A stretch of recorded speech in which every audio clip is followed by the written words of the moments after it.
Thank you for checking us out this week on Convincing Idiots. You're not going to be disappointed. You're going to be happy, just like me.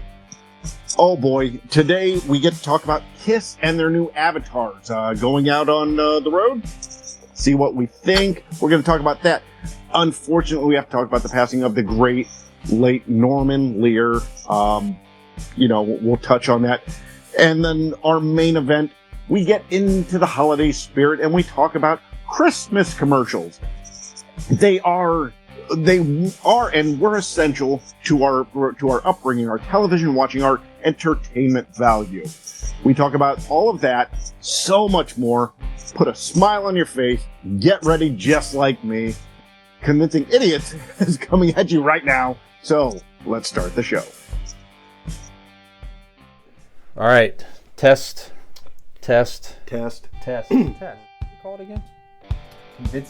Convincing Idiots. Called it ham gravy. I informed them that I sided with the stat man, not just anyone's opinion, the stat man Brian Fisher. These kids today. Jingle All the Way is in fact the best Christmas movie of all time. I need to get Grandma a present, and my herpes is flaring up. I got it. Mm-hmm. Yo. I'm the Millennial We're Santa. three friends representing three different generations. That's our whole shtick. That's our thing.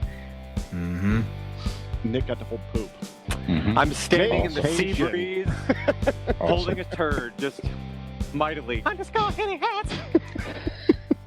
Anyway, on a lighter note, Welcome to the podcast. Welcome to the vodcast. Welcome to the broadcast.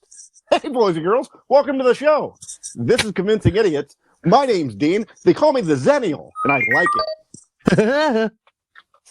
I'm not on Coke Gen X Brian. And I'm just the standard amount of happy Millennial Nick.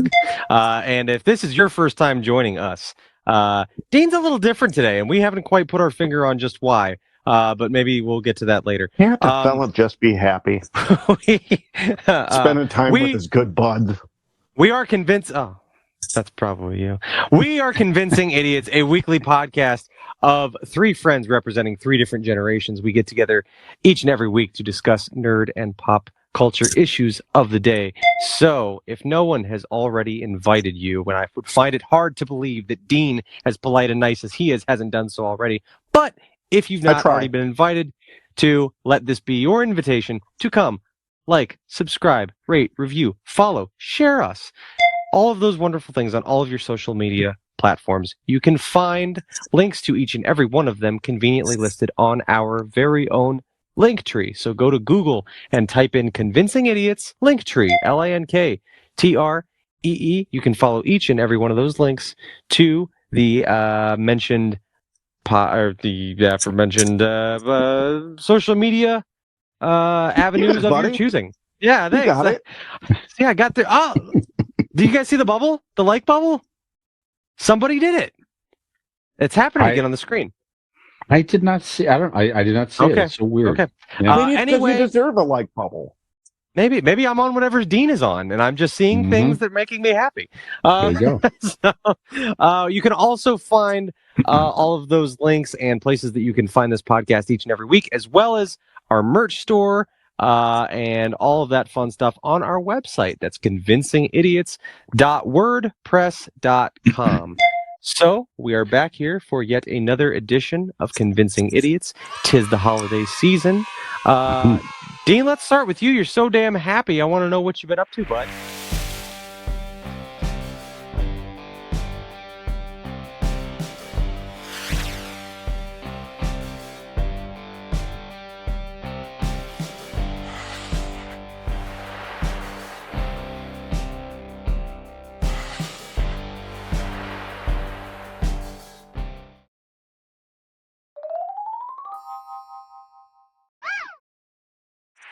It's Christmas time. We are in the holiday spirit. I am in the holiday spirit. I'm feeling good. I'm happy to be sitting here, hanging out with my two of my best buds, enjoying life. Well, I guess this week, Megan was in Texas for the holiday or for the Well, that's work. not nice. That's They why did- you're happy? No, I just went and picked her up. Okay. Oh. So I'm happy to see her, I see. Mhm. and that is just enlightened me with love. So it's just been me for the past 5 days by myself here in the house, and the cat. Me and the cat has become very close friends. Sitting on my lap all At the least time. you were until Megan came back, and then Ernie's like, "Yeah, this was fun," but Yeah, that's true. you know the deal. That's true. Yeah. But you know what? She's a lot prettier than I am, so I get it. Sure. Other than that, I got to watch a movie that I'll get into it in a little bit here. That normally you wouldn't get to. There's a lot of people in the house where like, well, they're not going to like it, so I won't watch it. But I got to do that and just got to watch random documentaries, and just hang out with and I got to know myself. I got to feel myself again. So bet you that is did. why I'm so happy. I A lot of times, probably. Yeah. I got broken into my house. But no, I've come with this new lease, and I'm coming to the show this week with good thoughts, good spirit. I'm going to be nicer. I don't feel that I need to tear people down to make myself feel better. I think these curse words that I have did you really just check your watch during my segment? I was just wondering what I was checking the time, and I'm wondering how long it takes. Nick, what hurt you? Tell me, what hurt you? Well, you on episode talk? 9, episode 33, episode 58, episode 59, episode 62, episode. Yeah, we don't have time to go through this list. Well, then I apologize. If I have hurt you in any way, I apologize. The new Dean 2.0, right here. Yeah. My beautiful friend Brian, with your muscly arms and well-groomed beard. My, you're handsome. Why don't you tell us what you've been doing besides beating the ladies off with a stick? Am I right? Man. Well, I've been receiving a lot of odd compliments, which is nice. I appreciate And that. you deserve. Thank you. No, last You're week it was worth nice. it. Thank you. Mhm. Friday night turned out to be pleasantly unexpected long hangout with Dean and the lovely Megan. Went out to get my last stamp for the local brew path thing, where you get a stamp That at a lot of party. different breweries, and you get to go to a party and everything else like that. So I was going out by myself. Nick, you weren't able to make it. No, we talked about maybe going out as well. You had a family engagement, which was didn't work out, but Dean and Megan were able to make it, and I got to That's have a what was it, Aunt Marge? yes, Oh, yeah. And, Yeah. and Magic the City. Mexican mosh pit. Nick, you missed it. It was delicious. Nice. Yeah. yeah. Then we went over to We missed Fitty's, you. which was next door for the first time. So I had not gotten home that late I don't recall when. We were sitting at the bar. Next thing we knew, it was 1:30 in the morning. We're still sitting there Yeah. talking and everything. So it was a very full evening. Saturday, went out with Allie and her lovely daughter, Marlo. And we checked out the Griswold House in Wadsworth, Ohio. So if you're from this area, go check that out. You can find them on Facebook. It's the Wadsworth Griswold House. And it's exactly what you think it is. A guy every year and local neighbors, they set up like a whole Christmas vacation display. The guy puts lights all over his house, just like the Griswolds. They have mannequins out there with different scenes of the movie and everything. They have an old station wagon with a tree on it now. They have a Cousin Eddie RV and all kinds of cool things, and it's all to benefit cystic fibrosis. They encourage you to donate to charity, but you just go there. It's free. You just show up, walk around, check out the display. That was nice. When we walked around the Barberton Pictures Lake. looked awesome. Yeah, it was good. Good evening. You're a really good photographer. Thank you. Yep. Well, that was good. It is the rest of the week at work, but this is my last full week really throwing of them the off. year at work. So I have some time off coming up here, so that'll be nice, and Same. some recharging, relaxing, and everything. So Well deserved. yeah, for just both getting of into you. the holiday spirit. Yes, sir. Thank you very much. So, Nick, how are you? I'm doing well. I'm Sir. doing well. Had a nice little weekend as well. Saturday, we got the Christmas lights on the house, so that was the last of my Christmas decorating that needed done. And every year, it is kind of like the bane of my existence, putting up the lights on the house. Not because I mind doing it necessarily, but I do mind always finding sections of 4 to 8 lights in a row that don't light. So we bought brand new lights this year. They look fantastic. So that was nice and easy to do. Spent the morning doing that, and then we went up to Cleveland on Saturday. Got a bite at Wahlburgers before going to the Cleveland Monsters game. Yeah. Walk around Tower City Mall. It's all done up for Christmas and stuff. They've got a beautiful, beautiful, giant, massive trees all over the place, and a nice little area the kids can walk around and stuff. And they were showing movies up on the big screen with Tower City there as the backdrop. So it was really cool. It was a nice night in Cleveland on Saturday. Hanging out with the family, got a lot of stuff done, got some good quality family time, and yeah, that was pretty much it. We had a Christmas choir concert How was that? this week. That was good. This Looked week, Lane went to that, yeah, or Lane, I should say, was in that, and yeah, so it's been a good week. Oh, what else did we Tuesday or Monday? It was Monday. We went on the Polar Express on the Cuyahoga Valley Railway or whatever.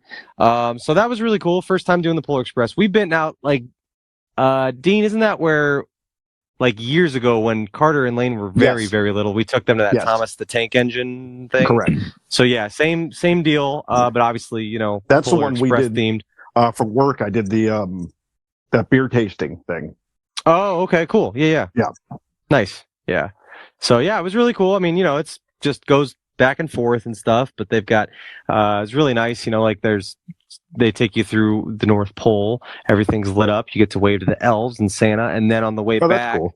Santa comes on the car with you and walks up and down the train and takes some time, takes pictures, and talks to all the kids, asks them what they want for Christmas. The staff there, the elves on the train, do a fantastic job of emceeing the event and on the mic and making fun little games on the car for the passengers to play along with, singing songs and stuff. So it was really cool. My mom got tickets for the 4 of us, herself, and my aunt as well. So it was a fun little thing for all of us to get together and do. So Polar Express was really cool.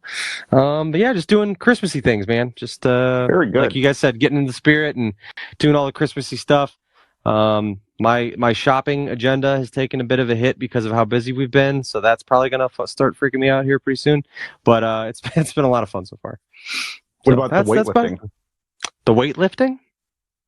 Oh, your arms just look so big and strong right now. Everybody's just so buff. I didn't know that if that's what you were doing right before you started this. Okay. Yeah. Never mind. Yeah. Don't get to say anything. I did work out tonight, actually. Oh, wow. It shows. Thanks for noticing. It's hard not to. Real quick. I want to give a shout out. I've been seeing a lot of our friend Seth Browning here recently, and he has informed me.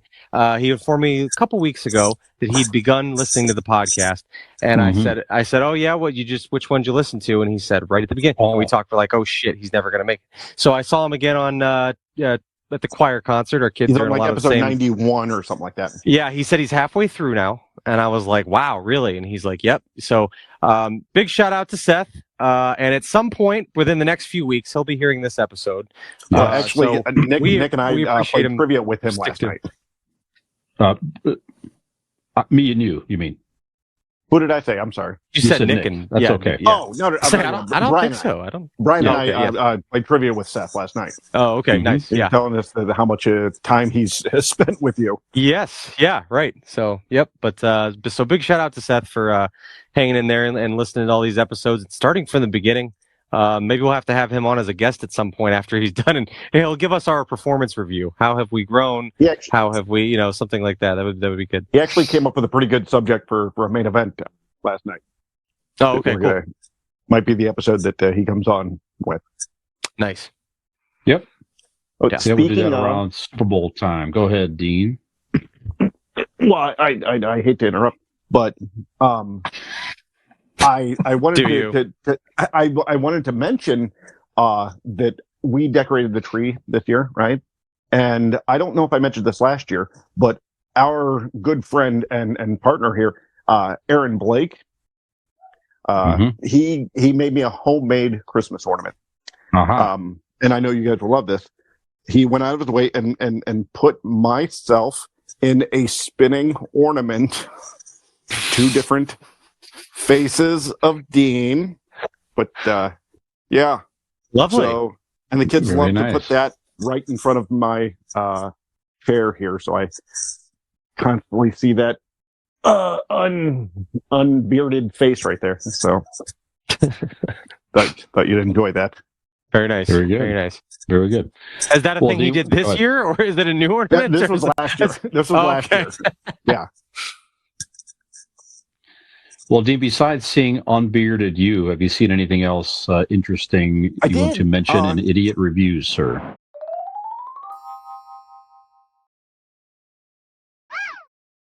I did. The one thing I did see, Deadpool 2. I know I'm late to the party, and I just don't quite understand where Nick's anger or dislike from it. I thought it was a lot of fun. The second one was good. Yeah, the second one was really good. Yeah, yeah. I enjoyed the hell out of it. I'm looking forward to the third one now coming up. Oh gosh, yeah. It's coming up. I mean, next year. Actually, it's the only Marvel movie scheduled for next year. Yes, is the Deadpool 3. Yeah, they're really banking on that one. Yeah. Well, I'm hoping it ties a lot of stuff together that kind of has been, I don't know, off with the MCU. You know what I mean? Like, especially with this Jonathan Major situation, and they have to figure out different ways if he's going to be the, continuing going forward being the big bad, or if they're going to switch over to Doctor Doom. No, but I'm looking forward to that one. I really enjoyed Deadpool 2. Yeah, and other than that, no, I haven't seen anything really noteworthy. Just kind of regular TV watching, documentaries and whatnot. So yeah, but Deadpool 2 is the only thing I have listed. Okay, very good. Nick, how about you? I have successfully finished season 3 of Only Murders in the Building, and I did that last week. It's fantastic. It's just like.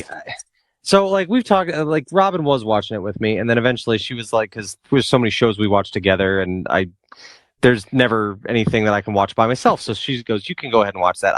Eventually it's going to run its course, and there's only so many times they can do this before it gets boring. I beg to differ, though, because I can tell you with Only Murders in the Building, they've already, have you both seen all of season 3? Yep. Okay, so spoiler alert. At the end of it, they solve what they've been chasing at all season 3. I won't go into it more than that. But then at the end of this one, obviously they set up for yet another mystery murder, right? That is taking place at the end. So they keep this kind of revolving door going. And I don't watch that show for the murder mystery. I watch the show for the dialogue between primarily the 3 of them. If I really want to break it down, basically Martin Short is why I'm there. Correct. That's the whole reason I care. Yes. But Steve Martin is fantastic as well. They're just they're fantastic. They're just absolutely amazing. So they could keep making the show with the same exact formula for fucking 14 seasons, and I'd still watch it as long as Martin Short and Steve Martin are on it. So good. And Selena Gomez is good too. I mean, the whole cast, everyone's good. She's very good. And they get all these amazing, stars to kind of fill in and guest star, and with Meryl Streep, Paul Rudd this season. What's her face? That is Steve Martin's stunt double. That was what's her name? It was on Glee. Yeah. I can't think of her name, but she's fantastic. She's been in the last couple seasons. But yeah, just so good. So many great characters, and it's really character driven and dialogue driven that it doesn't matter if the storyline goes stale, because the things that they say around that will always be amusing to me.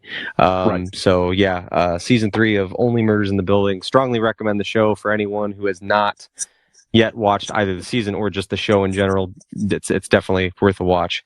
But that's about it. I don't think I watched quite as much this week. So what about you, Brian? See anything interesting? Yes, I have actually. I have seen. Well, this past weekend after the Christmassy evening, Allie, Marlo, and I came back to the house here, and they had never seen Violent Night. We watched that again. You know what? Dean talked me into going to seeing that in the theater. I was like, it looked kind of weird and corny and all that. I enjoyed it in the theater, and I enjoyed it again the second It's time. a You can find it great out. Christmas movie. Absolutely, it's streaming. I think it's on Amazon Prime with your normal I believe subscription, so. or is it Hulu? One of the two. Is it one of the two? Hulu, or maybe it's I on think it's both. I Prime. don't know. Yeah, Okay, it could be both. David Harbour as Santa Claus. It is a kick-ass Santa. John Leguizamo, help me out here. Leguizamo. God, I always mispronounce his name. God dang it. Beverly D'Angelo. I don't. I like that one. I like that one. Anyway, just if you haven't seen this movie, it's a lot of fun. It's actually one now that I think it's going to make the annual holiday rotation now. You know what I'm saying? So, I kind of forgot what a nice blend of kick-ass, violent, over-the-top violence. It is touching at the end, and it is a nice family. You know, his relationship with that little girl and everything. Santa and the young girl kind of brought him back from the brinks of, depression and questioning why he's doing this and everything. It is a good, solid movie. So if you haven't seen that yet, definitely check it out. The homage that they pay to Home Alone is fantastic. Oh my God. It's so good. It's so cringeworthy, but it's so good. I forgot about it until it was on there. I'm like, oh my God, there's some funny parts. Yeah. It's so good. God. I also watched A Haunting in Venice. Now, this is also on Hulu now. This just came out in 2023. Yeah, this is another Agatha Christie, Hercule Poirot. Kenneth Branagh plays the detective, Hercule Poirot. He played that detective now. It's the third movie in that series. I watched the one with Daisy Ridley. Yeah. A couple months ago, and it was really good. Good. Yeah. Kelly Riley, who's on Yellowstone as the daughter. Tina Fey was in this. Michelle Yeoh, a couple people. The story was very intriguing. It's beautifully shot. It definitely has spooky. It's a spooky one. I think it came out around Halloween, I want to say, last year. So it's got this, it is a haunting type mystery and everything. So, yeah, definitely sit down and check that out. Don't have it on the background. Really sit down, pay attention, watch the movie.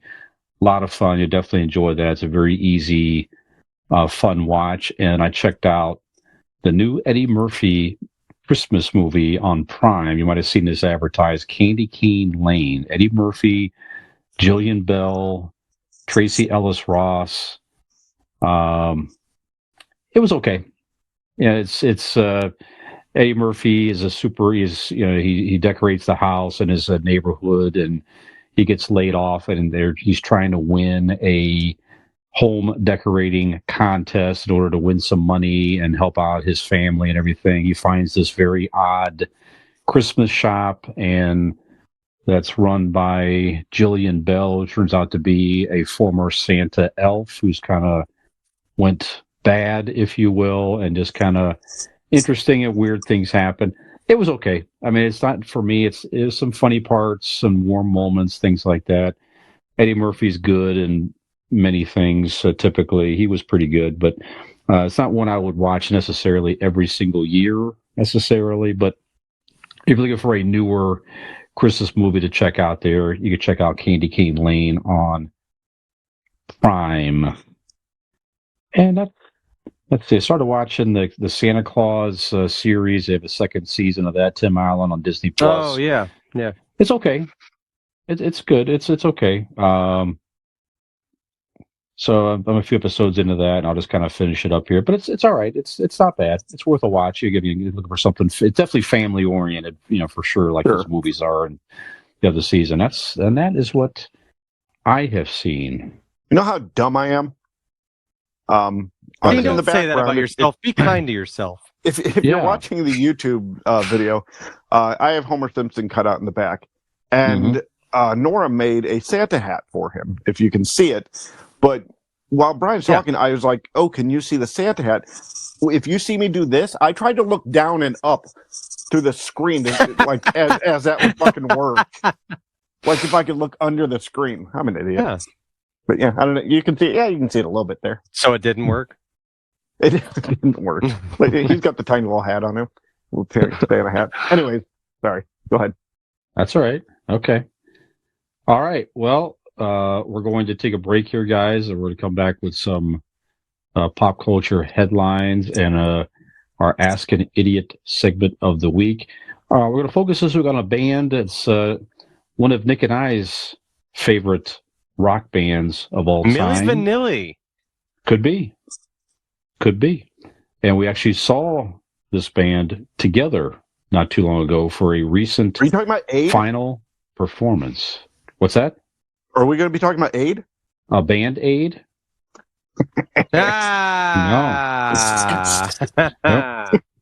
Yep. It could be, or it could be something else. I guess you'll just have to come back after the break. Well, is it going to be the friendly Dean? I promise. I apologize for all the grumpiness. I will be much sweeter than coming back. Wow. I Is can't Megan take under- it anymore. is- If he's any sweeter, he's going to give me a cavity. I can't take it. Is You Megan could just under you perhaps right kiss me now? What's first. happening? Okay, we're going to stop recording and we're going to see Megan pop up out of frame here or something like that. Yeah. And maybe you'll see that as well. Only way you'll know. As to come back for segment number 2. That's exactly right.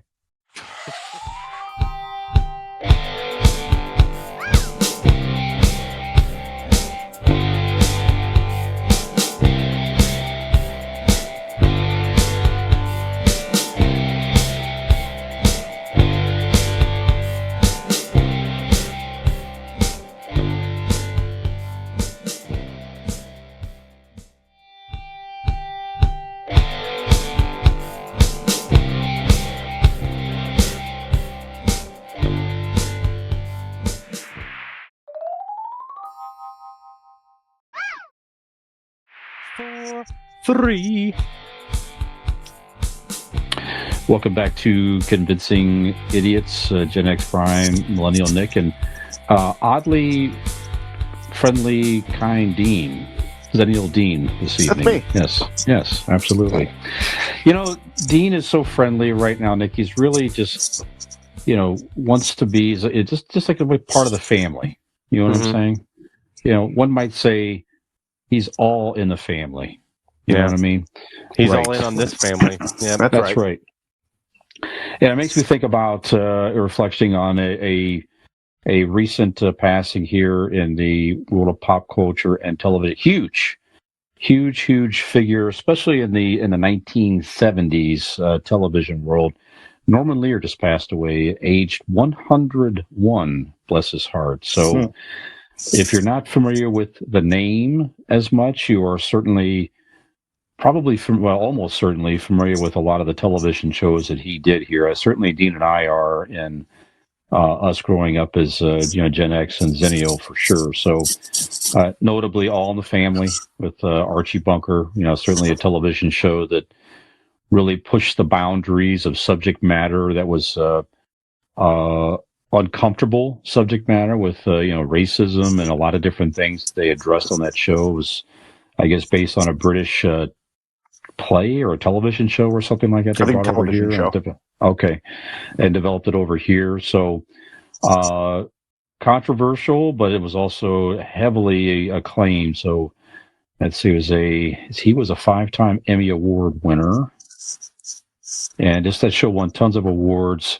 He went on to do other things as well, like Good Times, The Jeffersons, which spawned from All in the Family. Yeah, Maude. Great show in itself, Maude. Which spawned from All in the Family. That's right. One Day at a Time, which they've actually redone since. The Facts of Life, Room 227, Silver Spoons, Different Strokes. Just a ton of television in the 70s and 80s. So, go ahead. I hate to correct anybody, but you mean 227, right? The Sherman Helmsley vehicle where he was the preacher. I said it wrong. I said room 22. I was thinking room 222. I said it wrong. 227. You're correct. 227. 227. Yeah. Okay. Yes, you're correct. Sorry. Yep. Yeah. So I frankly, I watched some of these shows growing up. I was never really into All in the Family. However, I feel I need to go back and watch it just for the subject matter and the thing that it tackled. So, Dean, you're a fan of some of these shows here. So, what are your thoughts on some of Norman Lear shows and Norman Lear in general? Anything you want to remember? Okay, here we go. I know sometimes I come on here and do these kind of retrospects on people that have passed that I honestly aren't 100%, knowing of their of their deals. The majority of them, but there's some that I will just kind of wax on about and not actually knowing. But this is not only different, but like if there is a Mount Rushmore of television, Norman Lear. I don't even know if he's on the Rushmore. He is the fucking mountain that they chiseled the faces on. Yeah. Norman Lear was so vital and important to the advancement of sitcoms or TV in general, but sitcoms definitely. I mean, absolutely. You wouldn't have anything like any sort of controversial or provocative shows if you didn't have Norman Lear. Not only was he a creative genius, but like he was innovative with the style of progression in society. Mm-hmm. He took, like you said, Brian, racism and bigotry and put a mirror in front of America's face with Archie Bunker and said, this is what this fucking looks like. Yeah. It was not meant to be celebrated as he was supposed to be made fun of. He was supposed to be mocked. You're supposed to see the ridiculousness of the bigotry in Archie Bunker. Look at Maude. Maude was the first character in America on American television to have an abortion. I mean, they touched that. That's right. They touched that fucking subject in like 78 or 77, 78, something like that. I mean, that's insane compared to like what we're going through now. And Norman Lear, had the balls to do such things back in the 70s. If there's ever especially a life in American pop culture that deserves not just flowers, but the whole goddamn bush, it is Norman Lear. Sure. Like I said, that's really all you can say is he brought American television to what we see now. Nothing would be anything in American television without Norman Lear. So rest in peace, Norman Lear. Absolutely. Round of applause, even if it is canned. Very good. Excellent. Yeah, they've recently had, Jimmy Kimmel has partnered with Norman Lear over the past year or so to doing those live episodes, reenact some episodes using exact scripts and everything with current celebrities and stars. He was on set with all those too. Yes, that's right. That's right. Yeah, good stuff there. Nice tribute, Dean. Nick, I know these shows were before you. I don't know if you watched any of these in reruns or if you know any of these or but. Of the ones you named, I was the biggest fan of Different Strokes. I love Different Strokes. I watched that all the time when that made its way into the Nick at Night circles. I also watched the Jeffersons quite a bit too. I like that one. Me too. All the other ones you named, I've obviously heard of them, but I don't know that I've really ever watched any of it or anything like that. I mean, that's an incredible that is an incredible list right there, to think that guy had, was such a large hair, created all those shows that are so iconic. I mean, it's just absolutely insane. I never knew. I mean, obviously was not familiar with the guy's name before you'd mentioned it, but yeah, I mean, that's quite an incredible resume there. Yeah, and kudos too for CBS network for airing it. I mean, I'm sure that was a discussion on, do we really want to put this on television? And CBS, I think CBS may have had MASH too, if I'm not mistaken. Dean, I don't remember, but yes, right, yeah. So some definitely some controversial and thought-provoking shows that they chose to put out there. So that's pretty awesome. So that is another conversation in itself of what networks, how they've changed throughout the years. Because look at CBS, the current not current generation because they don't watch TV, but like the generation before this, CBS is looked upon as like the old person's. Sure. They have all these older shows and and then they got into the reality shows. But like back in the day, they were putting on some groundbreaking shit on their airwaves. Absolutely. All right, yeah. Rest in peace, as you said, Dean.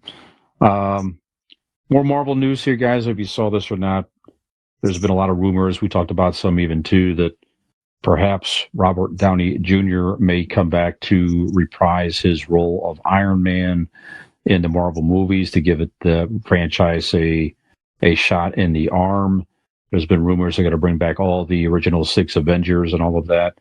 Well, recently, Kevin Feige is saying not so fast. So that they worked up a pretty extensive storyline to build up a story arc of Tony Stark to end, beautifully in the Avengers when he sacrificed himself to save the universe and bring back all the people who blipped out and everything. Of course, he's saying that they're not going to undo that in any way. So now could mean maybe Tony Stark has a different variation or something like that. But at the moment, he's saying that. Yeah, you can't Not gonna bring happen. back 616 Tony Stark. No. No. That story's done. That story was like he said, was told beautifully. The ending was exactly how it should have been, with him starting with the selfishness, ending with the selflessness. But yeah, you could do a variation. I think at this point he would be the only one, holding on to that that reverence for the character. I think everybody else watching just wants to see Robert Downey Jr. as Tony Stark, whether it be from this multiverse or that multiverse. I think people just are clamoring to see Robert Downey Jr. I'm with you. Even the AI version, hologram version, or something along that line, something like that. So I don't know. Nick, what do you think? Are you disappointed in that news potentially, or no? No, you mentioned before it's time to move on. Yeah, I mean, like I said, I think those films are so great and they're fine. We always have them. You know what I mean? Like they're there for you all the time. So I don't think there's any problem with that at all. Okay, very good. I don't know if you saw Nick. I don't want to steal anything from you here, but did you happen to catch? That's right. That's right. Nick steals everybody's heart, Oh, yeah. Everybody's being kind this week. Look at this. Yeah. Time Magazine, Nick, did name its Person of the Year. Did you happen to see this news? I did happen to see this news, and I feel like there's no better time than to break into our special segment. Obviously, hinting a little bit here. And this week, it's very special. I've had a little extra time in my hands. Actually, still at this point, I don't know which of the two is Person of the Year because I didn't hear about that. So this is still going to be a surprise. I am bringing you a segment with newly fashioned theme music. So buckle up, boys. Oh, listen up, Brian. Listen up, Dino. I'll tell you everything, Taylor, that you need to know. Clearing out some space on your favorite podcast. It's a Swiftie update, idiots say. Yes, that's right. Ladies and gentlemen, welcome. Wow. To the Swiftie Central update. I'm speechless. That's right. Wow. Original lyrics by Millennial Nick. That's right. All right, ladies and gentlemen, as Brian ever so eloquently stated, who else? Person of the Year, Time Magazine's Person of the Year is, of course, our precious Tay-Tay, Taylor Swift. Who else would it be? She has single-handedly driven the economy, and now she has brought professional American football to the masses as of this year. Did you know people didn't really know about football before this year? Nuh-uh. But now they do, because Taylor Swift is showing up to the games. It's fantastic. It's epic. So much so that this week on the Swiftie Central update, I don't know if you guys have heard this, Taylor Swift, with the work that she has done for professional football, her name will be on the docket for inductees to the Pro Football Hall of Fame in 2024 in the Builders category, because without her, I don't know that professional football would quite have the standing that it does in pop culture. She was asked recently how she felt about football and being on camera too much, if she felt she was on camera too much, and she said, I'm just at the games. I'm falling in love with football. I'm there to support Travis, but football's a great game. I'm enjoying it. And if some what did she say? If some dads Brads and Chads get upset, so be it. But she is there to enjoy the game, support pretty good Travie, and he's a very lucky guy to have Taylor in his corner. And if you've got Taylor Swift in your corner, there's nowhere to go but up, my friends. So for this segment of what? For this segment, you can't of see the it. Swiftie Central Update. Did I get Nick, I get a likey? No, you got a thumbs down. Oh, come on! I don't know where they're coming from. I don't know why Was it we're getting really these on a our thumb- screen, but it came up with a thumbs down. Was it really? Oh my gosh! Fuck, that's awesome. I don't. Terrible. It's so weird. They must not be football fans. Anyway, Is somebody listening to this? I don't know what's happening. This has been another edition of the Swiftie Central Update with your host, Millennial Nick. Thank you. There you go. There you Are go. we broadcasting no. live somewhere? Let us know if you're seeing us live somehow. I'm kidding, but yeah. You know what they no. call Taylor? You know what they call Taylor Swift haters? No. I'm breaking in. When there is news, and the 5 o'clock news comes on, you have the song, and at the end of the 5 o'clock news, they do the song again to show that the end of the show. So, You want to hear it can we again? get I do. Here we go.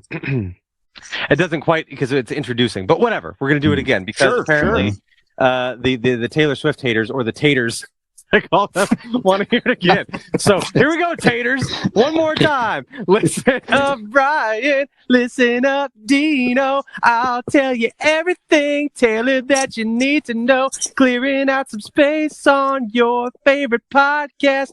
It's a Swiftie update. Idiots say yes. Oh. There you go. Excellent. Yeah. Excellent. Well, Let's see, give a thumbs down to that. Well, fuckers. yeah, for real. God. Motherfuckers from Botswana again giving you a thumbs down. Tater's gonna tate. Don't be doing Tater's that. gonna take. Tater's gonna take. I think we also just found the name of this fucking episode, huh? Tater's gonna take. Tater's gonna take. That's good. That's good. I like it.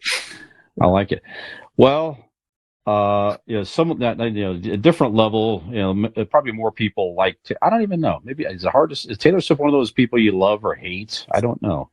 Is there a lot in between with her? I think it's love. I think it's all love. I mean, it's no love like somebody would have for Aaron Blake. Whoa, but it's still love. Taylor Swift himself? Because male Taylor Swift, Aaron Blake, he is the owner and proprietor of Blake Insurance. It's an Erie insurance agency located right here in Barberton, Ohio. They provide auto, home, renters, and business insurance with honesty, decency, and affordability. Erie Insurance is above all else in service. You want to call 234-571-5359 or visit Blake Insurance LLC.com for your free 5-minute quote today. And when you do, tell them that all of the Swifties sent you. Excellent. If you give Aaron Blake a thumbs down, I will fight you. I will find you in Botswana and I'll fight you. That's right. That is the end game. Mm-hmm. Well, Taylor's fans are certainly pretty loyal, rabid type fans, and this other band, Nick, I probably same. Mm-hmm. This band here definitely has started a following back in the early to mid 70s when they launched, and has managed to continue to remain relevant for many years with different members changing styles of the show, costumes, all kinds of things. But you're not talking about this show, are you? Oh, Kiss. No. No. The band Kiss just finishing up they just actually finished their final show, at least they say, at Madison Square Garden in last weekend, actually. And the big news, first, a couple things come out of the last show. If you're a Kiss fan at all, or you maybe just even sort of a passing fan, it's 2 original members still with the band, Gene Simmons and Paul Stanley, Ace Frehley and Peter Criss, the other 2 founding members who went in the Hall of Fame with them as Kiss. did get back with them in the late 90s for a reunion tour. It's when they put the makeup back on, the costumes, and really probably saved their career, frankly, at that time, because they were really sort of, kind of floundering there a little bit and doing okay, but they probably were not going to achieve the level of success again without that reunion tour. That's around the time I feel that they kind of, and this is not a diss on them at all, but when they kind of turned into a nostalgia act. Yes. Right? At that point, I mean, they've put out a couple albums since then, but they were on a steady diet of every couple years, new record out, new music, different people, new music. And then right around that time, getting the original four back together, makeup back on, let's go out and tour again, play the hits. And they just kind of stayed in that rotation, you know, like I said, minus a couple, like 3 studio albums in between there. But they, two with the current lineup. 2 with the current lineup. And I thought they were stale until the Kiss Demon from WCW came around. Then that really revived their career, I thought. There you go. Sure.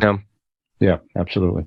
Was there a Kiss Demon, and was there a wrestler Oh yeah. Gene Simmons walked him out to the ring and stuff. They did a whole promotion with this some Torbor was the guy's real name, but yeah, he had Gene Simmons face paint, and he came out as the Kiss Demon for about a year. Oh, nice. Back in the 90s. Never look back. Never look back. Yep. No, but a couple of things making the news on the final show was they did not acknowledge prior members at all. Didn't mention names, didn't thank anybody. And at the end of the show, they announced that they are going to continue on touring as an all Avatar band. Now, they're not the first band to do this. ABBA has had a Avatar show created by this company. It's also partnered with George Lucas's company as well, if I read that correctly. Was it a Swedish company? Is that what it was? Or... Yeah, Swedish guys. So it is. I will find it. No, believe it or not. Okay. No. So it is a Swedish entertainment company co-founded by ABBA's Bjorn. Let's see, So industry is it Industry Light Magic? What is George Lucas's company? ILM. Industrial Light and Magic. Industrial Light Magic. Thank you very much. Mm-hmm. Pop House Entertainment Group. That's the name of the company. Sorry, Pop House Entertainment Group. So the original ABBA members got back together. They captured their emotions and all that, and they created this ABBA show that apparently overseas is raking in like $2 million a week. Okay. I'm sure Kiss saw this and tried to find a way to carry on. So they hired this same company to do the similar thing. So the current 4 members got up. You can see videos of this. They did, capture and all that to get their facial expressions. So you're saying I can make millions of dollars and not have to go out in front of the dirty, filthy masses anymore? Please, yes, let's do that. Let's do that. Is that Gene Simmons? That sounded good. That was my Gene Simmons. Sure. That's pretty good. Absolutely. Thank you. Yeah, I like it. So you can see some videos of this out there on YouTube, etc. But it's they debuted the avatars at the end of the final show, and they'll continue on. So it looked like to be like a combination of some hologram-like images of larger-than-life avatars floating around in the middle of the arena a little bit, even it looked like, and then a huge screen. They're there with pyrotechnics. Techniques. So it's not just on a screen; they're holographic. It looked to be a blend of that as well. So the main act looked like it's going to be on a big screen that will appear 3-dimensional with the smoke and the stage effects and that type of thing, and then there'll be some. Looks like holograms and different projections kind of out there, and they'll play Kiss music. They'll have their own box, like Laugh-In. Kind of like that, exactly. Okay. Right. Yeah. Yep.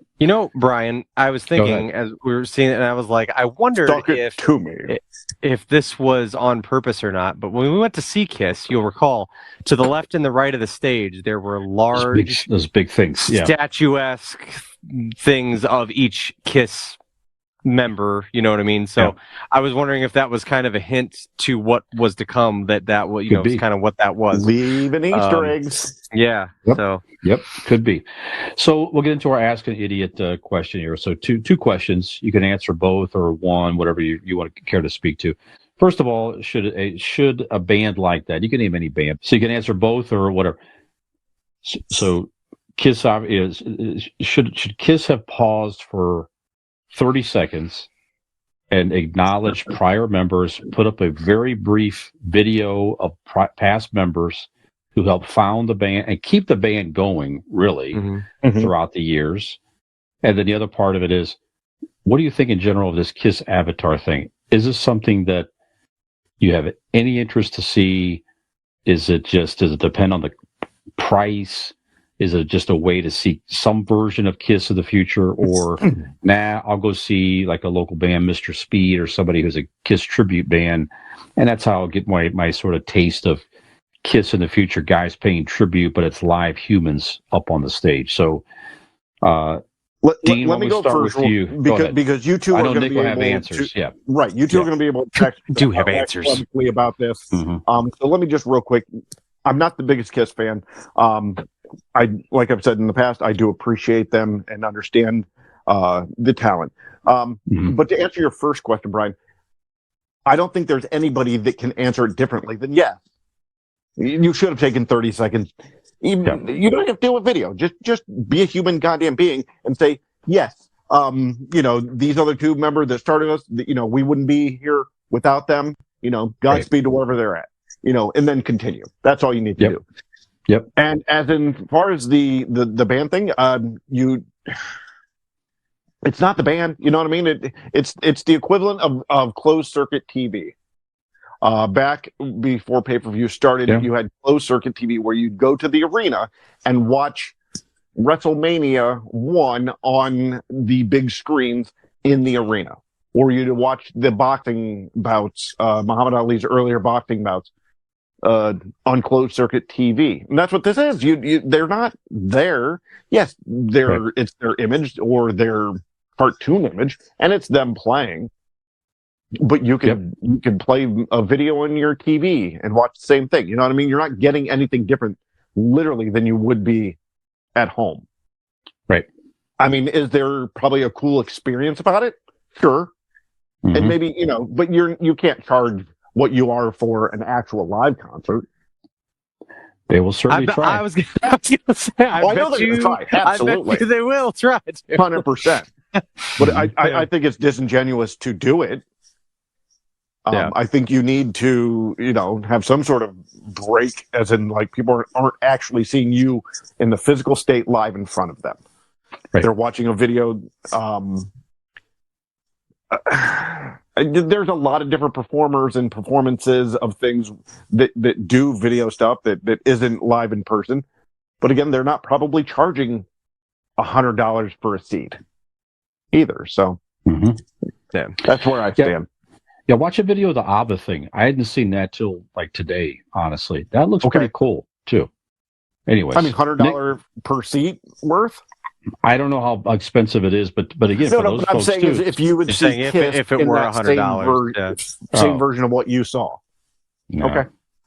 Unless I was a huge, I guess if I was a huge ABBA fan, that's the only way I'm going to see, because they've been sort of a mystery, but they haven't been touring though too. That's the thing. They've been toured in so long, and people have been clamoring to see some ABBA for years and years and years, and they came out with this thing and a new album, and it's just really taken off big time. Obviously, that's not Kiss. Kiss has been playing for years and years and years. So, if you wanted to see Kiss, you've had many opportunities to go see them, if you really wanted to. So anyway, well.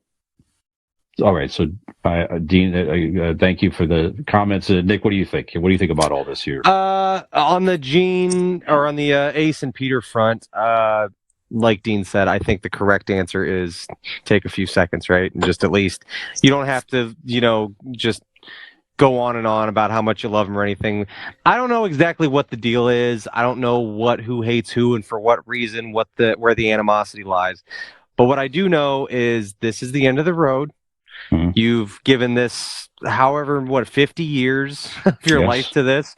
Yeah. There is no doubt that your fan base loves the original four. Why not just take a second and say, I would have loved to have seen, at the concert we went to, they showed a little montage, like a little video of them over the years and little snippets. Would have loved to seen one just dedicated to Eric Carr, Mark St. John, Bruce Sure. Kulick, guys that Vinnie Vincent. have been Vinnie Vincent, who've been in the band over the years, and then end with a little extended one with Peter and Ace because people love Peter and Ace. People love the original four.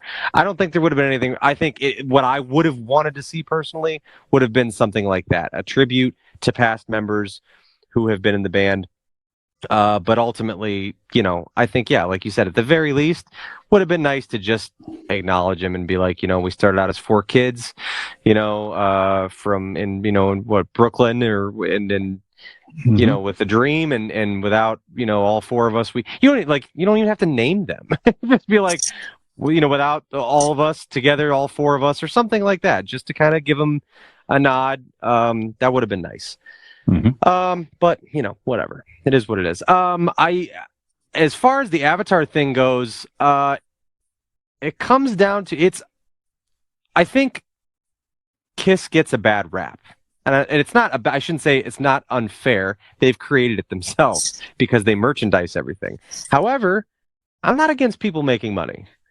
No one's forcing anyone to buy anything. No one's forcing you to buy Kiss condoms or a coffin or anything in between that they have put their name on or marketed over the years.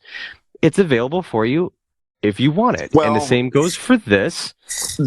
Gene Simmons actually forced me to buy a Kiss condom. It's just another story for a different day, but go ahead. But I think it would be, I think it's a cool experience. And honestly, for guys in their 70s, and you can, chalk it up to them being greedy and money hungry or whatever, or being lazy and not wanting to tour anymore, and they can make money this way. I think it's inventive. But and they're 70 and they're tired. I think it's cool that they're 70 and they're coming up with inventive ways to continue to profit. Yeah, I mean, once again, no one is forcing a Kiss fan or a Kiss Army member to go see Avatar hologram Kiss. But it's an option for you if you'd like to. And I can tell you right now, even though this is not like necessarily on my list to go see, I don't know that I'll ever make a point to. You bet your ass if I had a fuck ton of money, I would absolutely drop some money on going to see it. If money was no object, I love Kiss. I would go check that out. I'd be curious to see what it's like. So I think it's a cool option. Like you said, even for, Kiss is this band that keeps, I'm a second generation Kiss fan myself. It's a band that kind of has that aura about it. People love it and pass it down to their kids, and people grow up with this music. If that continues on, why should future generations not get some version of Kiss? That would be kind of cool. So, I mean, like I said, they have created it themselves, but they feel like they get a certain rap by any time they try to offer you anything in exchange for money because it's Kiss and that's what they do. But also, it's kind of cool to see guys in their 70s that are on their way out the door from doing this full time that still have the hunger in their belly to, make sure everything's taken care of. No one's stopping you from making more money, and I'm not against them making money. So they're quite good at it, so they might as well continue to do it. Nick, look at us. When you and I are in our 60s and 70s, Brian's going to be forcing us with a cattle prod to continue this show. Right, absolutely. Right. Yeah, that's right. Not to make nearly as the type of money that Kiss does. But yeah, right. But no, I mean, I think it is an odd thing, but I think it's because it's Kiss. We're all like, oh, of course, here they go. But I don't know. I think it's interesting. It's very inventive and futuristic. It's a different way to experience, if you want to call it, live music. I don't know. It's an interesting idea to me. It's the future. It's kind of cool. So I don't know, Brian. You've been the Kiss fan the longest. What do you think? What stops us from doing it from other genres, though?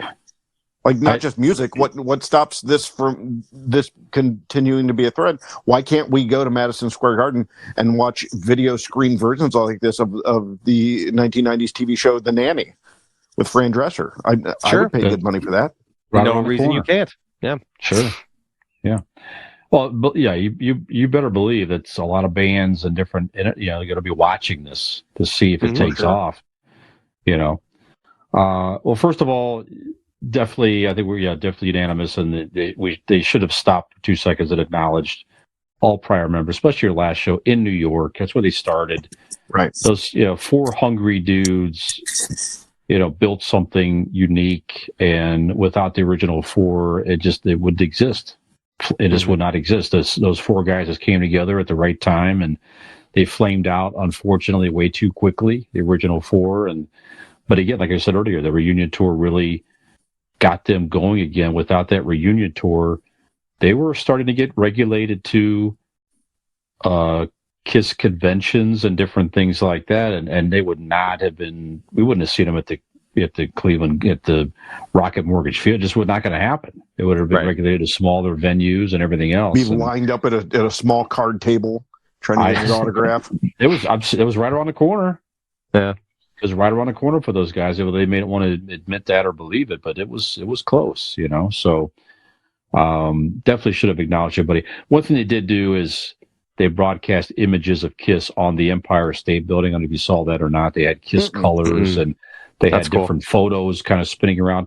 And they did have photos of the original four that they took up on the Empire State Building many, many years ago as young guys, So at least they portrayed them on the Empire State Building to give them some type of acknowledgement. You know what I'm saying? So that was good. Yeah. But yeah, this whole thing, it would have to be an experience. You guys said that was the right word. A Kiss experience. Now maybe this would be something where maybe they come back and do some type of a blend of the Kiss convention Nick thing. Is an experience. It sure is, On top of the Empire State Building. I could imagine that going into like the Rocket Mortgage Fieldhouse in Cleveland, and then there's some of the displays that they had in the Kiss convention, some of the original costumes. And here's some different displays and different things. So you can go around and check stuff like that, and you celebrate your fandom at Kiss. Maybe the whole opening act, if you will, you still could do bands, live bands, certainly. And then, but maybe you could do some type of here's a history video of Kiss. And this is maybe where they fucking figure it out with Ace and Peter and the others to have some type of they tell their story and you get a little history of Kiss. And then here come the Kiss avatars and all that to celebrate the music and have a whole different experience. It's almost like you're describing that they should take a Rock and Roll Hall of Fame exhibit on the road, on the grand scale. Yeah, they were doing that with the convention thing, which spawned into the Kiss Unplugged at the time. And then that's when they all got back together and they realized, holy shit, we're still popular here with the original four. And they caught fire and they were smart enough to put the costumes back on and go back on tour and make a ton of money. But that just make it a whole celebration and experience of Kiss. All the stuff's there, So I don't know. And it'll be a way for, like you said, younger kids. And maybe this is where you mentioned young Ollie, Nick, wanted to go see Kiss. Now maybe you'll have this opportunity to see some semblance of a Kiss show with these avatars, and then Kiss has a new fan that will carry on for years. And obviously they're banking on that. Right. Yeah, absolutely. So, why not? Why not? It's not many bands could do that. Not many bands could do that. Rock on is what I say. So we'll see. Absolutely. Yeah. Absolutely. So we'll see. Hopefully it does spawn other things like we talked about. It'd be all cool. It'd be to see, even a smaller scale Elvis show or Led Zeppelin or the Beatles and all the stuff. That would be fantastic. Sure. And just keep an eye on all this here. It'll be very interesting what's going to happen next. So, all right. Okay. Good stuff here, guys. We did it right. We did it right, exactly. But it is a Christmas season.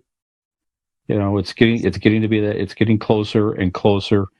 We have, Christmas Yoda back here behind me. Mm-hmm. We have Christmas Homer behind me. Christmas Homer. We have Jolly Zennial Dean. Tinsel too. Exactly. So there you go. So we're going to talk about a holiday topic in our main segment, talk about some of our favorite Christmas commercials in our main topic this evening. And I'm going to bring that to you after this commercial. So you think Santa will like these red and green M&Ms? I don't know. I never met the guy. He does exist. They do exist. Santa?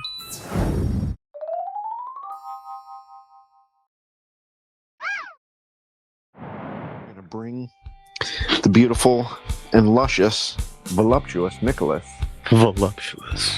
back in 5, 4, 3, 2. And welcome back to segment number 3 of Convincing Idiots. I am Millennial Nick, along with Gen X Brian and Zennial Dean.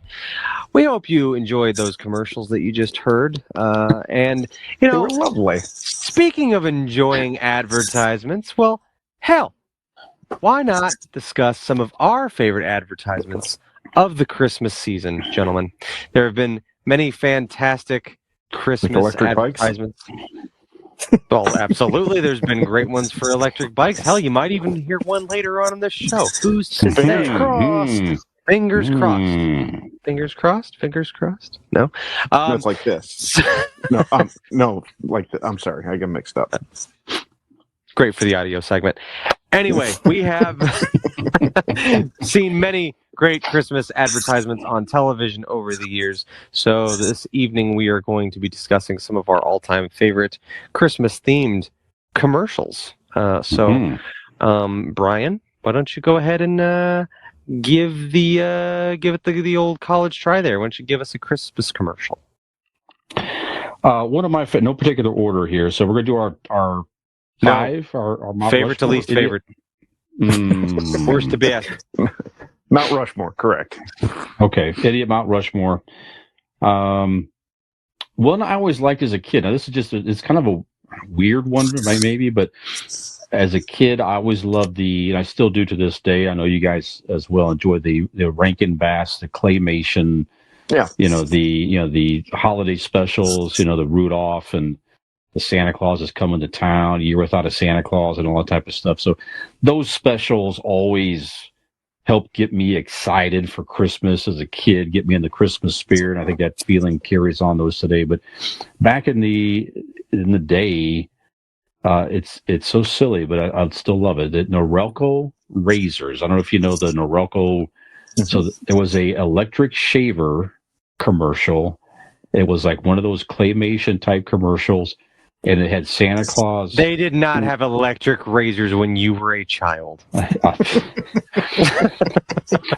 Dad had to go in and have you sit in the fucking barber chair, with the fucking, whole, the whole thing. Again, leave your rifle at the bar type deal, But no, but it's. Did the electricity happen when the hamster was going around the wheel? It's something like living. that. Yeah, something like that. No, but it was just a very simple commercial. It was like a Santa riding in a electric razor over these snowy hills. I remember these. Yeah, it was the Norelco Santa is what it was. So just seeing little Santa Claus riding in the razor, shooting up over the snow hills like in a sled. That was a sign of Christmas. That commercial would play probably on breaks for the Rankin Bass commercials.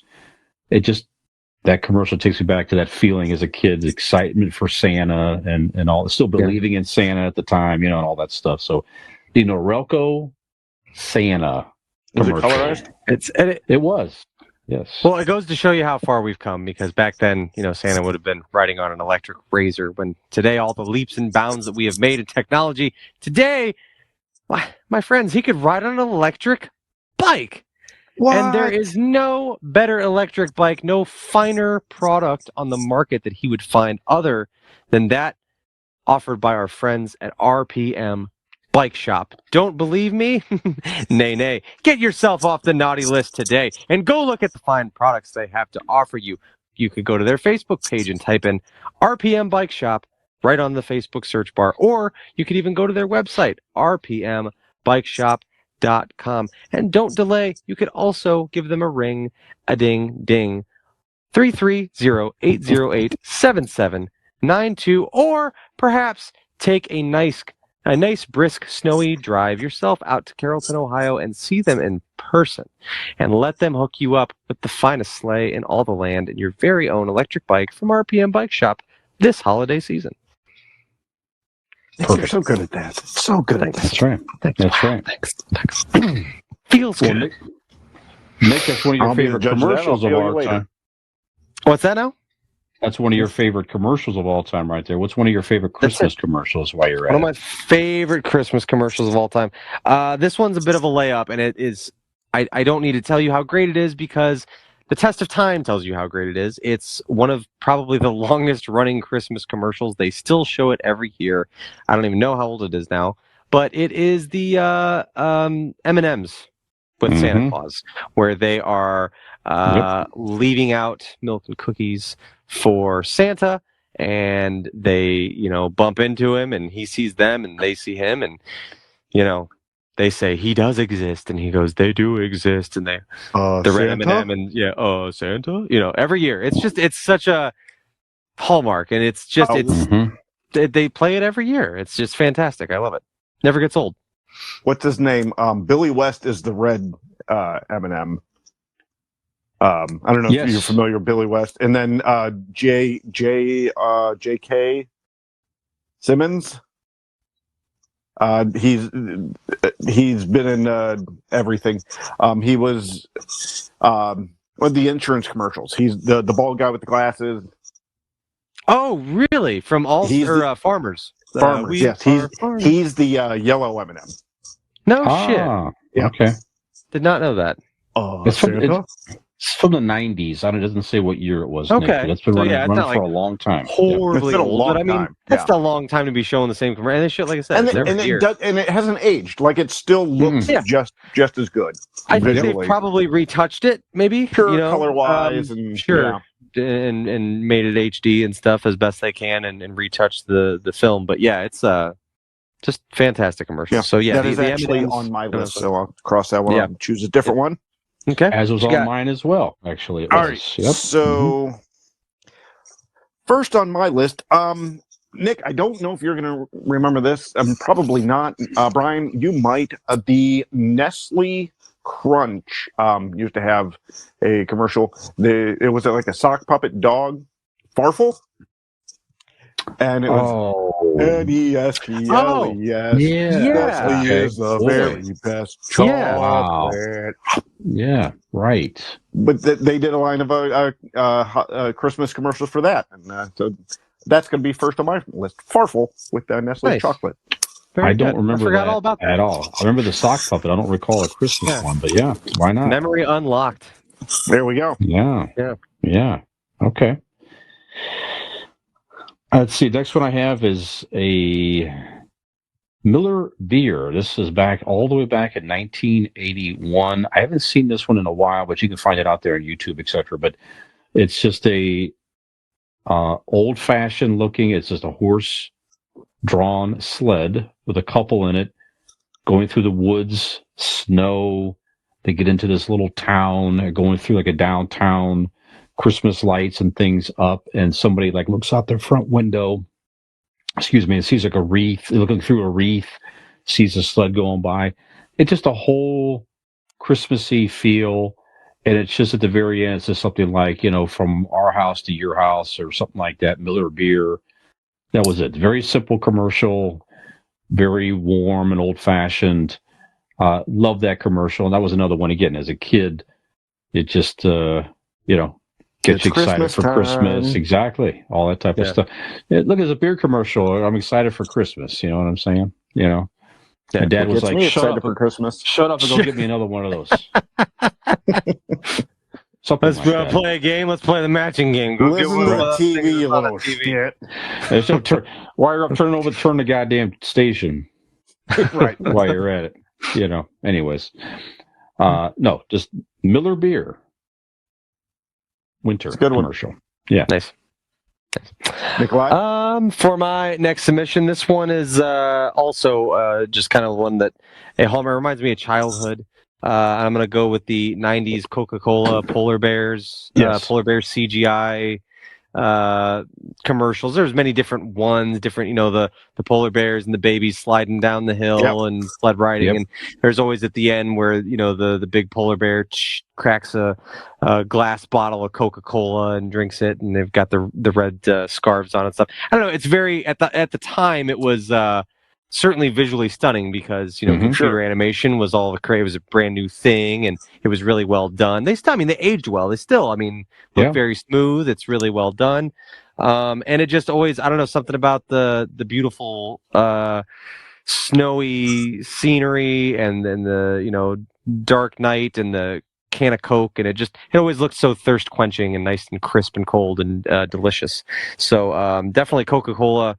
It's funny because I just bought at the grocery store, Coca-Cola puts out little glass bottles with Santa on them, and they've got their Christmas cans and stuff. Coca-Cola is kind of synonymous with Christmas. That's a very interesting thing that they've done over the years. Obviously Coca-Cola is out all the time, but there's so many great marketing with Christmas on it for Coca-Cola over the years that they're almost Santa synonymous with the holiday. Yeah. So actually, that Santa was voted the most recognizable Santa throughout different holiday images. Coca-Cola, that image came around in the 1930s, that Santa. And before that, there was so many different variations of Santas all throughout the world.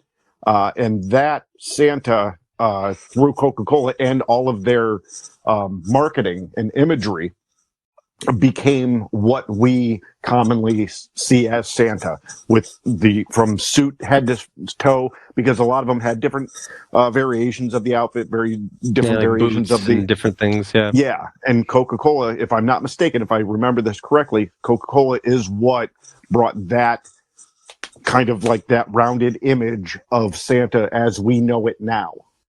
So all the Santas you see in movies and stuff kind of stem from that Coca-Cola imagery. Well, even if you're not 100% sure, you spoke about it with such conviction that I believe you. Well, thank you. I'm convinced. Yeah. Santa Claus, brought to you by motherfucking Coca-Cola Company. That's right. All right. Anyway. Is it my turn? Dean. Yeah, it is. All right. I'm going to go simple. I'm going to go with the Hershey Bells.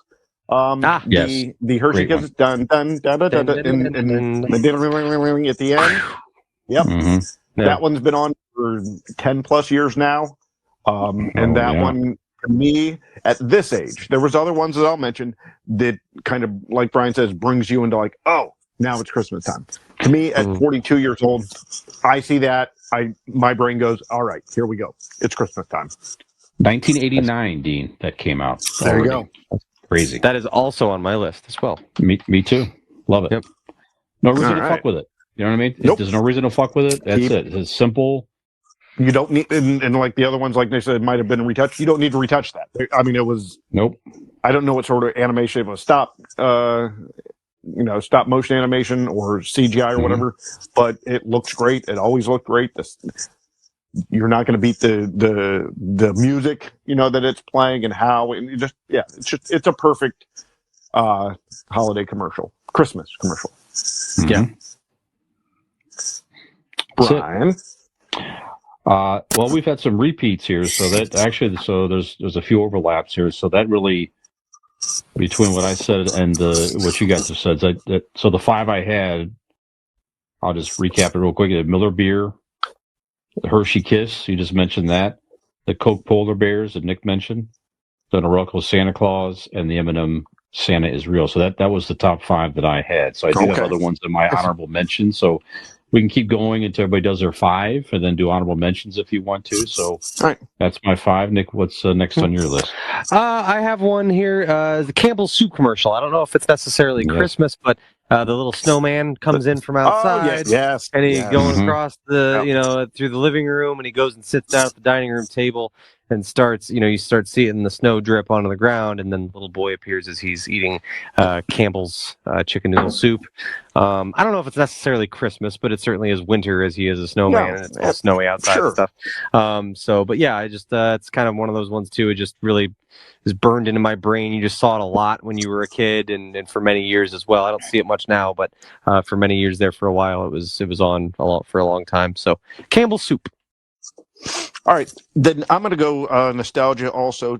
This was probably late 80s, but I'm going the Folgers commercial where the older brother comes home from the military Yeah. And like late or really early in the morning, and he wakes up and the whole family's sleeping, but the younger brother greets him and he's made the pot of coffee. And the older brother's like, "Where'd you learn that?" And he's like, "Well, you've been gone for a long time." And, and then the whole family kind of wakes up because of the smell of Folgers, walks downstairs, and they see, I think his name was Brian, actually, was the name of the soldier. And the whole family hugs and stuff. So, yeah. That one is in my youth was very touching, very good. I like that one. Nice. Excellent. Nick, there was on your top five. My last one for my top five. This one is hands down my favorite. It's I'll never forget the first time I saw it. The year was 1996, and there's a nice little scene of his beautiful home, and it's looking in like a upstairs window, and it's a father and son, spending time together and twirling around in a window, and it goes into the holiday season and all the things that come with it, and the craziness of it, and there's always some toy that one kid always wants, and then it bursts into close up on Arnold Schwarzenegger. Oh shit, he forgot to get the doll. It is the trailer for Jingle All the Way. Brian, did you not see this coming? Greatest fucking Christmas themed advertisement of all time. The advertisement for what would go down in history as potentially the greatest Christmas film of all time. Jingle All the Way. So yes, that would round out my top five. To be honest with you, like why wouldn't you have a Christmas movie like that and not do a collaboration with Duracell? You know what I mean? And have that actual commercial. Yeah. So why go through everything for a Turbo Man and not to get Duracell batteries or Energizer or whatever? Yeah. Whatever battery. Yeah. Right. So. Probably Duracell makes more sense. Energizer doesn't. Energizer has the bunny; they don't need extra. But Duracell just Duracell needs Turbo Man. Yes, right, absolutely. All right, so I'm going to go one that I actually thought both of you was going to. I don't know if I can hum the theme, but da da da da da da da da da da da da da. That's the tune the you hear before those Clydesdales from Budweiser coming out of that barn. Yeah. That, I mean, and they're bringing the wagon with the beer. Come on, man! I really thought you two. I'm like, oh, that one's definitely going to overlap. Yeah, the Clydesdales from Budweiser.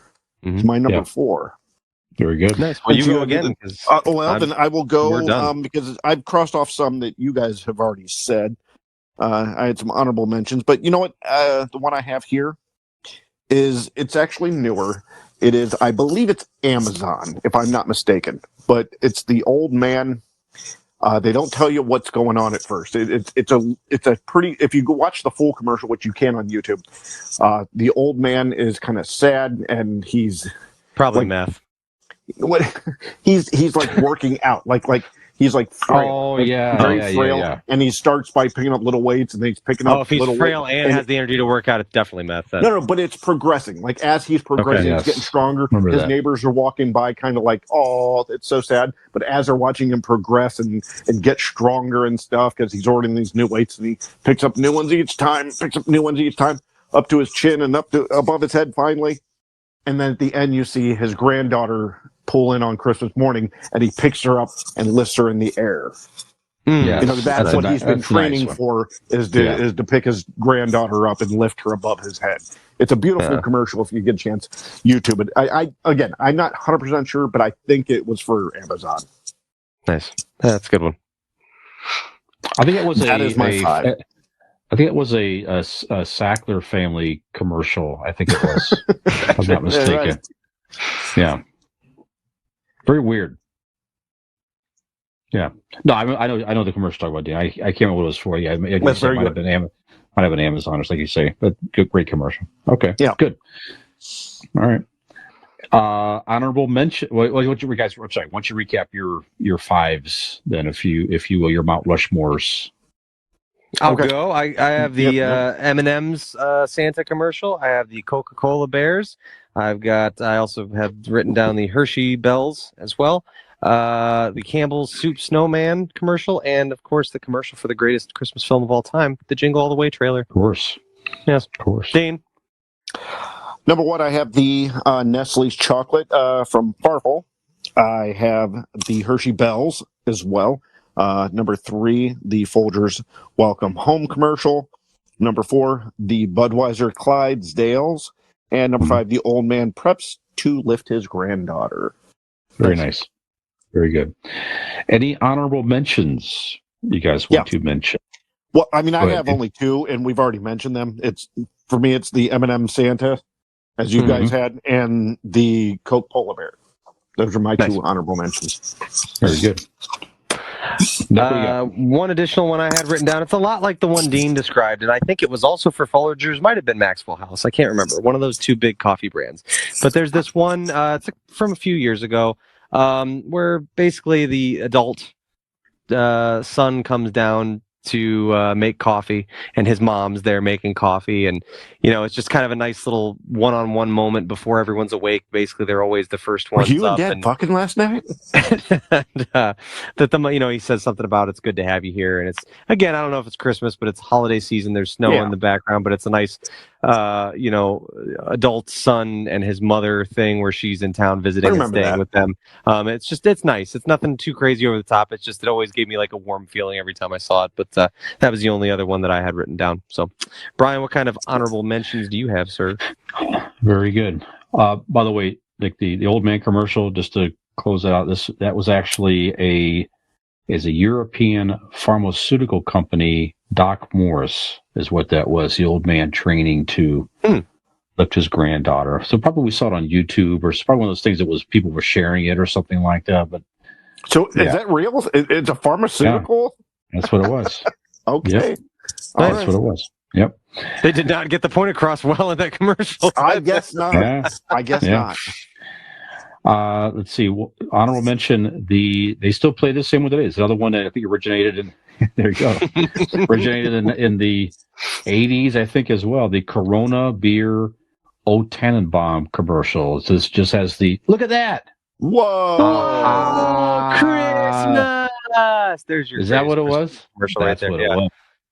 That's what it was. It was this. Yeah, fuck it. Look at that. What happens? Yep. What happens if you do this? Nothing. Well, you might Big get fireworks. white splatter. Whoa! You might get fireworks. Yeah, that's the plan. We're figuring out these videos. We're so stupid. We're figuring out hand motion. Like 2 thumbs up does the fireworks that we couldn't figure out a couple weeks ago. What about 2 thumbs down? Let's see. Ooh, rain. I got rain. I got rain and thunder. Was it like lava? Is that what it was? Ooh, look at that. It's a storm. It's a storm. Yeah. Wow. Okay. Sorry, podcast listeners. This is now we're real getting for you to listen to. You have no idea what the fuck's going on. We're discovering that thumbs up and thumbs downs are doing things on the video app that we're using, which we were too fucking stupid to figure out. But took till episode 168 to figure out that that's right. I have to guess this is a new thing that they've developed for this. It has to be. We have to have given thumbs up on here without, seeing these in the past. Yeah. Anyway, so the Corona O Tannenbaum. So again, it's the silhouette of like a shack somewhere. It has the palm trees. The guy's whistling "Oh Christmas Tree," and then the palm tree lights up with Christmas lights. Short, sweet, to the point. Corona beer. Feliz Navidad. O Tannenbaum. He's whistling. Yeah, I love that commercial. I had the Campbell Soup Snowman. Nick just takes me back to as a kid playing outside in the snow, getting all cold, which really is a thing of the past anymore. Our kids going to go out and play in the snow anymore like we did as kids? Probably, maybe never again, which is weird. I don't know. Brian, that has nothing to do with the children because it's global warming and it doesn't snow anymore. That's what I'm saying. I'd love to play in the snow, but it doesn't do that anymore. I got the kids sleds a couple years ago, and they've just been sick. We get like one snow a year, and we were busy when it came. So, it's very odd. This is a couple years ago. Apple for an Apple iPhone, Frankie's Holiday. I don't know if you recall this or not, but it has like a Frankenstein's monster living up on a hill, and he decides he's going to go down into town and try to bond with the local townspeople. So he puts a Santa hat on, and he I do comes remember down this. to Yeah. the middle of a square. There's like a Christmas tree. He puts Christmas lights in his neck, and he starts playing on his iPhone, "Oh Christmas Tree," and starts to sing. And the townspeople, like a little girl, comes up and joins in, so everybody kind of gets over their fear of him, and they sing together. It's like a whole unity thing. It's a very nice commercial. I had the Coca-Cola beers you already mentioned. This year there's two good ones this year, and I just love them every time I watch them now. The Amazon, the elderly ladies that are watching I just saw the that kids tonight. ride, and a lady orders, That is a good one. seat But cushions my only- and helmets. Go ahead. Yeah. My only problem is like my legitimate fear of them, like, yeah, they're wearing helmets, but like they fall off and their hips are going to They're break shattered. really easy. Yeah. That's right. Could That's be. my fear. It could If there's be. a bump in there that you can't see, you're dead. Right.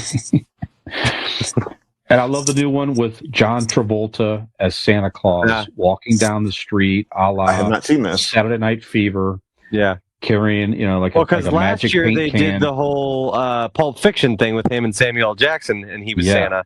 And this year there's him as Santa, and it's I didn't see Saturday that one Night- either. Yeah, Saturday Night Fever one. Yeah. It's very cute. He's walking down the streets. He's interacting with people.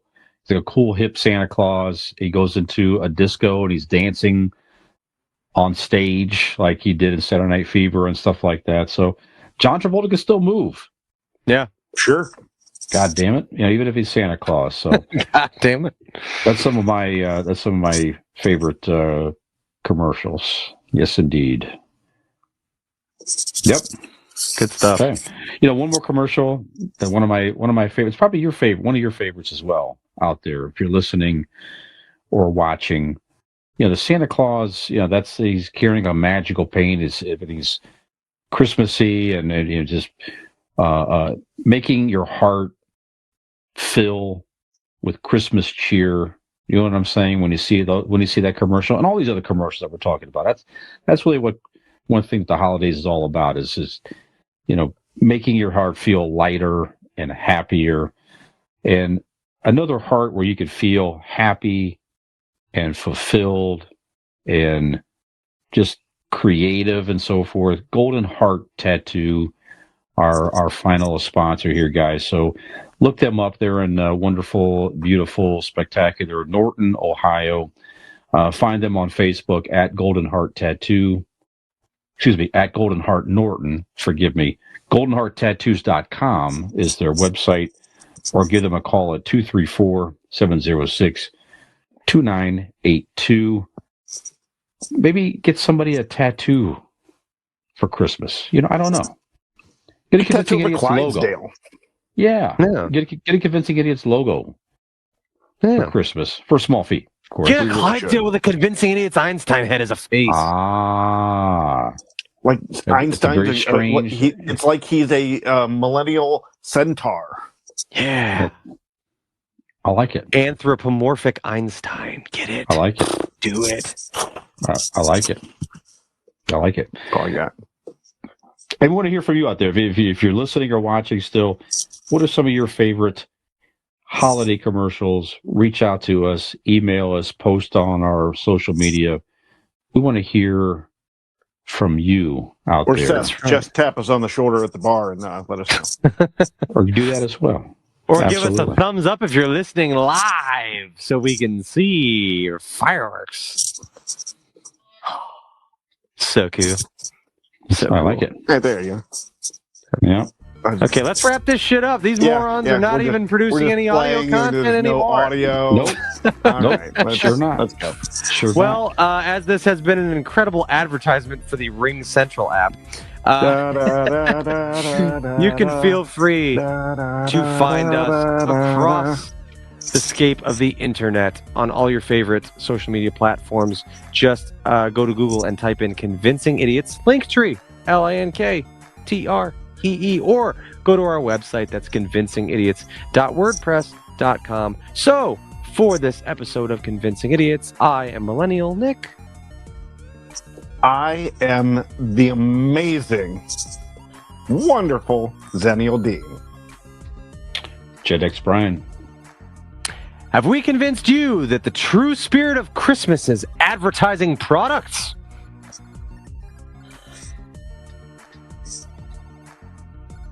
Yo, yo, yo. Millennial Santa thinks so. It's true.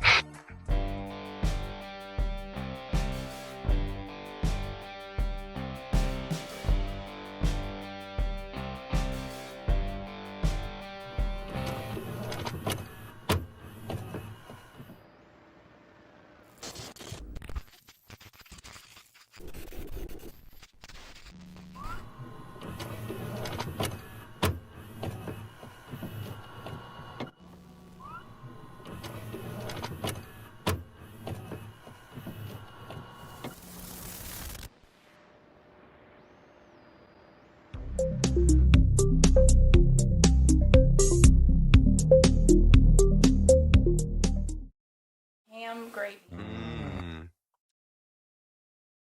You've been working out. Yes. You Thank you. Bumposaurus. No, I can tell. You look trim and fit and healthy.